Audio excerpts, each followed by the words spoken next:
Hi, Russell. Thank you so much for being with us here today. Could you please introduce yourself to our audience and tell them a little bit about yourself? Sure. My name's Russall S. Beattie. I'm an Australian creative director. So I work across a whole bunch of different fields. So I work in theatre, online services, printing, filmmaking. I used to own a music venue and a record label. So basically anything creative where I can try and make a career out of it, I give it a go. But yeah, I'm here at the moment as the director of The Empire Strikes Back. And for those of us who have never attended a burlesque show, could you tell us a little bit about The Empire Strikes Back and what somebody could expect going there for the first time? Sure. So The Empire Strikes Back is a burlesque show, but it's definitely, we always say we're Star Wars first, burlesque second. And not to take anything away from burlesque, but we definitely try and make sure everyone feels that it's an extension of the Star Wars universe, unofficially. And basically, we do that in order to kind of just make people feel like they're part of this world, they're comfortable, they're already bringing goodwill to the show. So that's why we have a certain music selection we do, there's certain concepts and everything, because we're playing off people's love they have for the Star Wars. So in order to do that, so people know what they're kind of getting when you say Star Wars. Then we add the burlesque element to it, that subverts it. So people start thinking about what they're going to see. So the expectation is there, but they have no idea what's on the other end when they walk through the door. So it's this weird kind of balancing act between what you think you're going to see and what you want to see versus, what you're actually going to see on the night. And that's a big part of the experience for us is subverting expectations. And we do make fun of Star Wars, but we also make fun of our love for Star Wars. So we're very respectful of the brand, even though we point out somehow ridiculous it is that the Star Wars' biggest audience are grown men at the moment. And not to take away from the women, because 60% of our audience is women, so it's not a gratuitous show. It's a fun show. It's going to be like a party. And a lot of people have ideas of what burlesque is because they've probably seen burlesque at a local bar or have been to a festival or seen it in a movie or something like that. But burlesque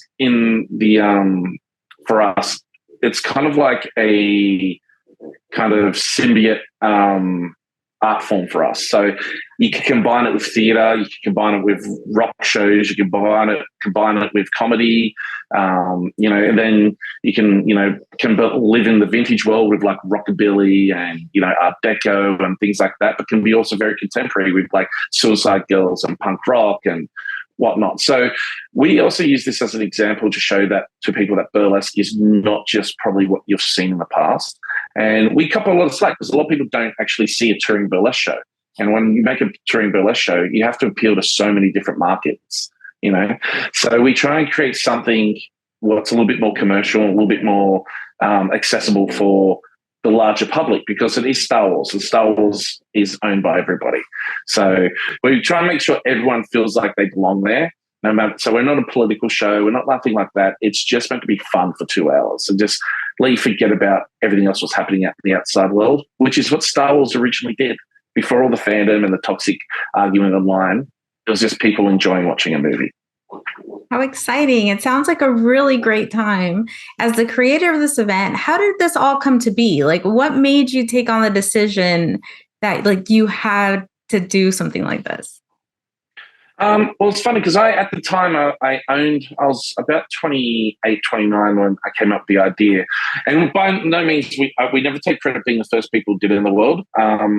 There was a group called Devil's Playground who did it in LA, I think about 6 months before us. We were unaware of it at the time. But I always like mentioning that because when we talk about coming up with the idea. But I kind of created this in a bubble because I did this concept burlesque show as a joke called Robot Strippers 3000, and it was just all different robot burlesque performers. And one of them was C-3PO.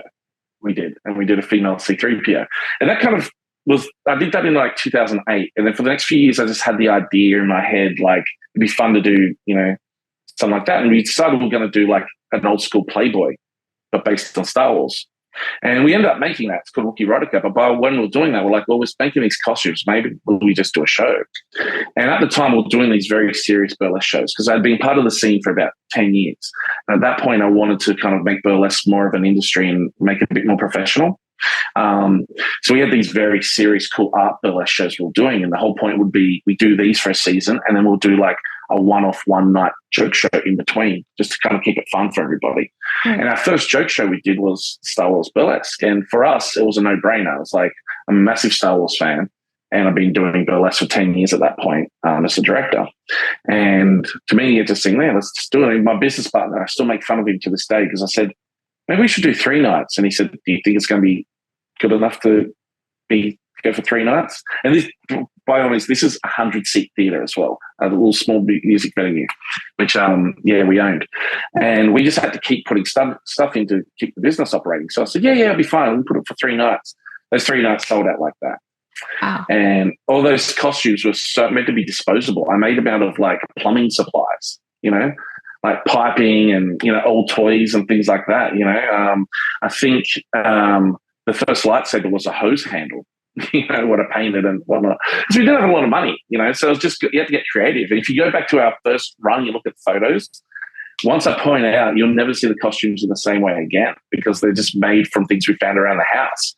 And then, but they was charming, and that sold out straight away. So we brought it back because to high demand, and then that sold out 2 weeks, and we brought it back again. It sold out 4 weeks, So we're like, okay, we need to take this to other cities. And then we said, well, we can't sit down in a city for 3 weeks with the way the show is. So we decided to play bigger venues, but with smaller engagements, so like 1 or 2 nights, but get 1,000 people in as opposed to 100. Did we make a mistake doing that? Because when we put that tiny little show from our small theatre on the big stage, we're like, oh my God, nothing translates. So it was still fun, but it lost any of the spectacle, the wow factor. It looked amateur hour. And we never had experienced that before because in the small venue, you have so much more goodwill given to you because it is a small venue and it's intimate and it's, so we had to replace that intimacy. And we did that with spectacle. So in the middle of the night, one night, so my business partners didn't want me to spend any new money building the new version, like upgrading anything. They said, we'll do it soon. And I got fed up one night. So I went to the dump one morning and destroyed all our props and costumes to force us to make new ones. So I don't think that went over well. They're my business partners. They know who I am. But I left enough that if we had to do stuff, we could still do stuff. But like some stuff on its last legs, I just had to get rid of. So we destroyed all that and we decided we were going to rebuild because if we're going to rebuild, we go big. And we said we want to do like a Broadway version of the show. Wow. And that's what kind of ended up. That sounds amazing. What kind of an undertaking is that to just like go from a small intimate thing into like the large scale? I mean, how many people did you have to bring on? Were there like big changes that you had to make? Yeah, well, we had to do a massive scale up in skills for us because I'd worked with like special effects stuff like latex and fiberglass before and whatnot, but not to the extent of what we needed. And I really needed to know everything. And luckily, I was like Tom Savini kid, so I grew up watching all effects-based movies and whatnot, like Stan Winston's and everything. And we so I'd already had a lot of connections, but I had to kind of double down on that, and we had to start working with like people who worked on the Star Wars films. Oh, wow. So, yeah, we got the guys who built the R2-D2s for the prequels. They made our R2-D2. We got the guys who made the Wookiee suits and everything for the prequels. They made our Chewbacca. Like the stuff we have, we've got like the best. If we could do it, we teach ourselves. If we can't do it, we go for the best. So, but the thing is, a lot of that stuff was never real. Like a Tauntaun is claymation. Right. So we had to figure out how we do a Tauntaun on stage as a live thing that someone can ride, Wow. That's impressive. And like a one-to-one scale Jabba the Hutt, but I can't have the amount of puppeteers and I have to take into consideration touring. So everything has to pack up and be put into a truck and whatnot. So because we usually this is the first time in the States we've actually sat down for a long period of time. We did San Fran early this year and now in LA and then next to San Diego. But we previously we had a rocks schedule, so we'd be coming to a new city every day, load in, load in all our lighting, set everything up, do a run through. Then we do the show. Then we load out, and then we hop in the bus, and then we wake up in the new city the next day to do it all over again. So we have to logistics big thing because you can't. You have to kind of make sure everything backs down really small, and there's currently we have 14 cast members in the show, but they play something like 50 or 60 characters. My goodness. Between them, yeah, and most of them do it blind as well because you can't see out of those helmets and masks once the lights are on. I can't believe that. That sounds so impressive to be able to do all that. Well, that's why I always have to bring it up because people don't understand how hard it is to actually work in those masks and heels and everything like that. That's like fantastic. Like an Imperial Guard helmet that comes down to here. So all your oxygen when you're breathing has to come from down here. And then you've got the helmet here with the visor. As soon as you start breathing, that fogs up. And then the lights hit it, and it's just a blur. So the girls just do it by count. Most of them close their eyes and just do it by count. Wow, that is insanely amazing. So currently you're in Los Angeles, and you're extending your stay in Los Angeles until January the 28th. Is that right? Okay, That's excellent. correct. And so then where did you say the show was heading to after this? San Diego. Excellent. And then as the show continues, do you plan to change up the routine, or are you sticking with the current show you have right now and just bringing it to different places? Yeah, so we say it's kind of like going to see a theatre show, So it's pretty much most of it's the same every time you see it. But the thing is, every performer who inhabits the role, we change the act to suit their dance style and suit their own performance ability. So the acts do change. I do mix up the acts sometimes, I change songs and everything, but there's so much invested in the costumes and everything that we can't keep changing our costumes or whatnot. And we only really pull from the original trilogy. We don't pull from the prequels or the sequels or the extended universe too much. But we have our own kind of extended universe. We have like I said, we have our Wookiee Eroticas, which are our Star Wars Playboys. We have, if you go and have that's like the printing, but online, if you can't come and see the show, we have our own Empire Strikes Back holiday special, which is an hour and a half, kind of like late 70s, early 80s TV show. And we've done it in that kind of style, what we made during COVID for very little budget, but it's a fun way just to kind of see. We lean into that because the show's designed we'll never put the show out online because it's designed to see live. Right. And we'll always change it a little bit each time to the venue, to the logistics we're dealing with. We'll always tweak the experience.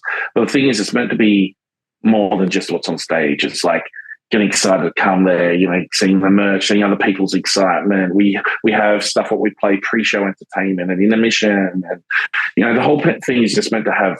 It's okay to be silly and like things what are silly. It's an experience. Yeah. It is, and it's about kind of, to me, the way I describe the show, it's a children's show for adults. And I know that might sound weird, but think back when you went and saw a kids show.